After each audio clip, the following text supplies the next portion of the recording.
बाबा साहब भीमराव अंबेडकर जी को भारत रत्न देने के लिए 40 साल का इंतजार क्यों करना पड़ा। आज देख रहे हैं देश भर में डॉक्टर बाबा भीमराव अंबेडकर जी की जयंती को किस धूमधाम से मनाया जा रहा है। कांग्रेस ने तो कभी बाबा भीमराव अंबेडकर जी को सम्मान नहीं दिया। पूरा देश आज बाबा साहब की जयंती मना रहा है। इसी कड़ी में आज दिल्ली विधानसभा में भी पुष्पांजलि कार्यक्रम रखा गया, पुष्प अर्पित किए गए। विजेंद्र गुप्ता जी हमारे साथ हैं। सर, बाबा साहब के बारे में, उनके सिद्धांतों की, उनके शिक्षाओं को आत्मसात करने की बात होती है तो बहुत एक लंबी लेगेसी है, लेकिन जब बात उनको सम्मान देने की होती है तो कहीं ना कहीं विवाद खड़ा होता है। और उनके नाम पर इसी विधानसभा में हमने देखा कि विपक्ष ने नारेबाजी भी की, खूब हंगामा करा। क्या कहेंगे? देखिए, मैं ये तो नहीं कहूँगा, लेकिन मैं इतना कहूँगा कि बाबा साहब अंबेडकर जी को जो सम्मान मिलना चाहिए था वो समय रहते नहीं दिया गया।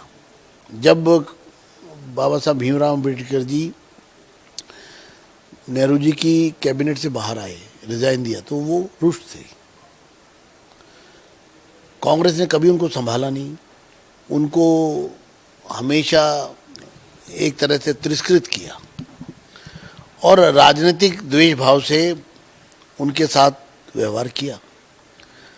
कांग्रेस ने अगर सम्मान देना था तो मैं पूछना चाहता हूं तमाम देश के विपक्ष से कि वो बताए कि बाबा साहब भीमराव अंबेडकर जी को भारत रत्न देने के लिए 40 साल का इंतजार क्यों करना पड़ा। आखिरकार दिया भी तो 1990 में 1990 में दिया गया, और वो भी जब नॉन कांग्रेस सरकार बनी, यानी कि भाजपा के समर्थन से सरकार बनी।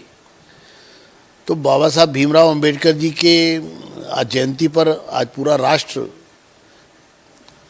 खुशियां मना रहा है और आज गजटेड हॉलीडे है। मैं कांग्रेस से पूछना चाहता हूं कि इसके लिए देश को 40 साल इंतजार क्यों करना पड़ा। कांग्रेस ने तो कभी बाबा भीमराव अंबेडकर जी को सम्मान नहीं दिया। नेहरू जी की बात करते रहे, तमाम लोगों की बात करते रहे, लेकिन कहीं ना कहीं आज मोदी जी के नेतृत्व में जिस तरह से पंचतीर्थ बनाए गए हैं, आज देख रहे हैं देश भर में डॉक्टर बाबा भीमराव अंबेडकर जी की जयंती को किस धूमधाम से मनाया जा रहा है।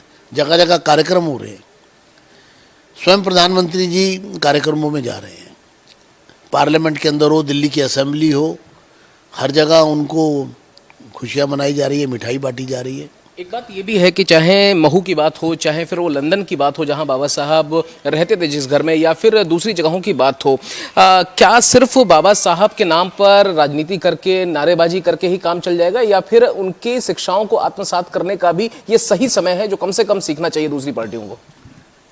देखिए, बाबा भीमराव अंबेडकर जी ने देश के संविधान की रचना की, देश को एक ऐसा संविधान दिया जिससे कि सोशल स्ट्रक्चरिंग जो है, ताना बाना जो है, और वो लोग जो पंक्ति में अंतिम छोर पर हैं, उनको आगे लाने की बात कही बाबा भीमराव अंबेडकर जी ने।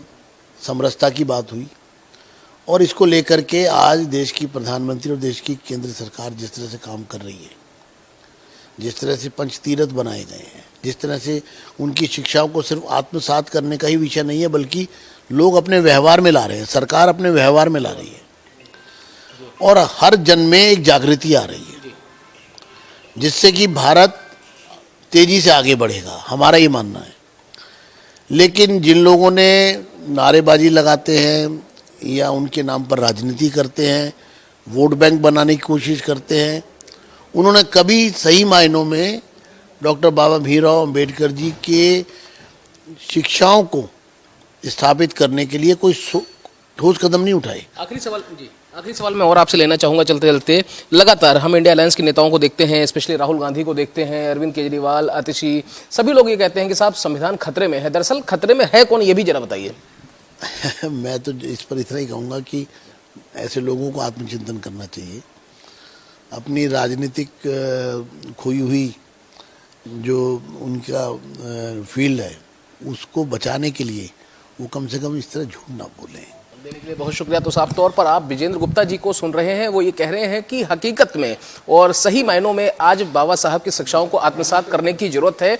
ना संविधान खतरे में है, ना ही ये देश और यहाँ का लोकतंत्र खतरे में है। दरअसल जो खतरे में है वो किसी की विरासत है जिसको वो अब तक मानकर अपना चल रहे थे। दिल्ली से कैमरा पर्सन दिलीप के साथ मैं मोहित शुक्ला, भारत एक्सप्रेस।